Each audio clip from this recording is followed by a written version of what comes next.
It's Sunday, the 1st of February, and we're discussing farm attacks and farm murders for December 2025. And yes, I know it's very, very late to only touch the subject on the 1st of February, but there were a couple of challenges that we had to overcome. That is with regards to the validation of certain attacks and also the murder that came in last minute, which also had to be validated. Not that we have a lot of information on that, but nonetheless, we finalized 11 attacks and 1 murder for December 2025. For the same period in 2024, 15 attacks, 4 murders, and for December 2025, the spread of weaponry was blunt object 1, sharp object none was used, and then firearms dominated the weaponry, of which 7 attacks that was specified and certified that it was in actual fact firearms. Let's have a look at the breakdown per province. There you can see it on the screen. The Gauteng region, 3 attacks. It was distributed all over Gauteng. The Kameeldrift West area has been surprisingly quiet the past few months, with more delinquency, the cutting of fences and a bit of breaking and some people trespassing, but not something that was very, very serious. Northwest, 3 attacks, 2 murders. Limpopo, 1 attack, 1 murder.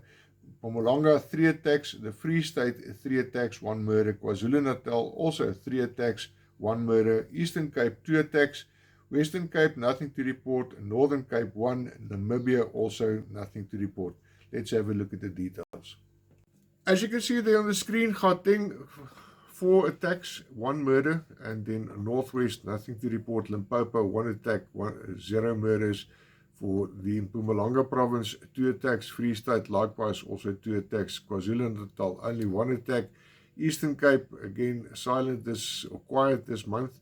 Nothing to report there. Western Cape, there was 1, and the Northern Cape bringing up the rear, also with nothing to report. Let's have a look at the breakdown per case. There's been a lot of challenges with regards to power supply in the Kameeldrift West area for the past couple of months. One of them is the higher than normal rainfall that we've experienced in the central provinces over the November-December period. And then also the aging infrastructure is contributing to that.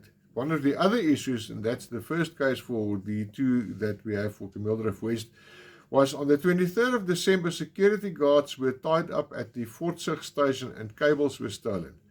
And that contributed to the power outages in that area. On the 30th of December, there was a couple asleep when they woke up to a loud noise.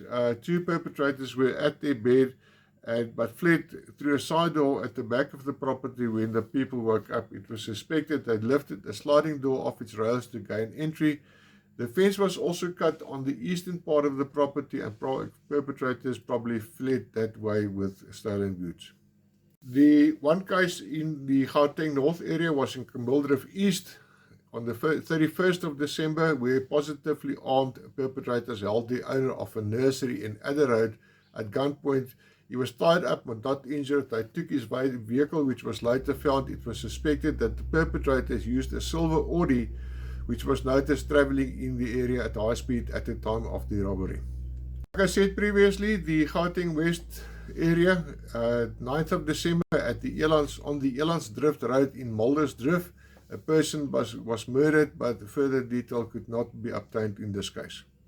We're moving north to the Limpopo province, where on December the 11th on Port Edward Road near Louis Trichardt, the victim was inside the house when he heard somebody attempting to break in through a window. When he went to check, one of 3 intruders pointed a firearm at him, instructing him to open the door. Upon opening the door, the suspect struck him with the firearm and forced him to the floor.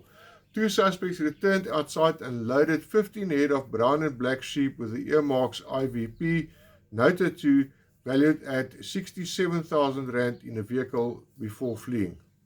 Both the attacks in Mpumalanga was around the Middelburg area, the first one being at an agricultural holding outside of the town, where 3 unknown Bravo males entered the dwelling and held the owner and his domestic worker at gunpoint, instructing them to lie down on the floor before tying them up. They demanded money, and one of the intruders searched their person and found R1,000 cash on one of the victims. They also searched the house, and then the victim heard one suspect make a call before he heard a vehicle drive into the yard, and looting was done on the tool shed. All loot was loaded into the vehicle and suspects retreated. The second attack was on December 9th at the Vaalbank Agricultural Holdings, where 6 armed perpetrators entered the dwelling, tied up residents after one victim heard a dog bark and went outside to investigate. He was surrounded by the suspects, claiming they were lost. One took out a firearm and the others knives, and used a rope to tie the victim as well as the others in the house. Victims were taken to a container where they were told not to look. One victim took a chance and saw the perpetrator searching around the house. When the victims eventually managed to untie themselves, they found 3 head of cattle, a female Botsmara and a male and a female Brahman slaughtered. The value of the cattle was estimated at 60,000 South African rand. The first of the 2 attacks in the Free State occurred in the Warden area at the farm Sadara on the 5th of December. The farmer had just completed filling up his tractor with diesel when he noticed these white Toyota Hilux driving away from the farm. He was overcome by 5 perpetrators who robbed him of his .22 pistol. He was hit on the head with the butt of the firearm, after which he fell to the ground. Suspects then fled with his vehicle. When he got home, eventually he found his wife unarmed. She told him that 5 men came into the house and through the kitchen door and pointed a firearm at her, ordering her to open the safe. 3 firearms and ammunition in addition to the pickup truck was stolen. The second one was on December the 10th at the farm Uiterste Hoek in the Klokkelaan area. The residents were not home, but workers were assaulted by 3 perpetrators armed with firearms. Specific items were demanded, and the female worker was also sexually assaulted. KwaZulu-Natal on December the 2nd at New Hanover in the Glencoe area, 4 perpetrators entered the dwelling armed with knives, but the occupants got a call out to services, and a speedy response caused the invaders to flee. The final case for December that's been presented occurred on the 18th of December at Airport Farm in the Malmesbury area. There was a cable theft in progress, and the workers went out to see what the commotion was all about. In the process, one of the workers was shot and wounded, and he was admitted to the hospital later. A case of attempted murder was opened in this one. Okay, that's all from me with regards to December 2025. The full figures for 2025 will be available shortly. I have not counted the amounts of attacks for South Africa for 2025 or the murders for that matter. I have not finalized that. That is yet to be done. I always promise to get these videos out much quicker. Apologies for the lateness of this one, but there were challenges. January is also very quiet so far. We'll get to the details of those cases, but there are underlying factors which I'm not going to discuss here for now. Maybe at a later stage. I did touch it in the Afrikaans video that I broadcast on Friday, which is the weekly news flash. I did consider a couple of factors for the low figures on farm attacks and farm murders for the past 2 months. But let's leave it at that.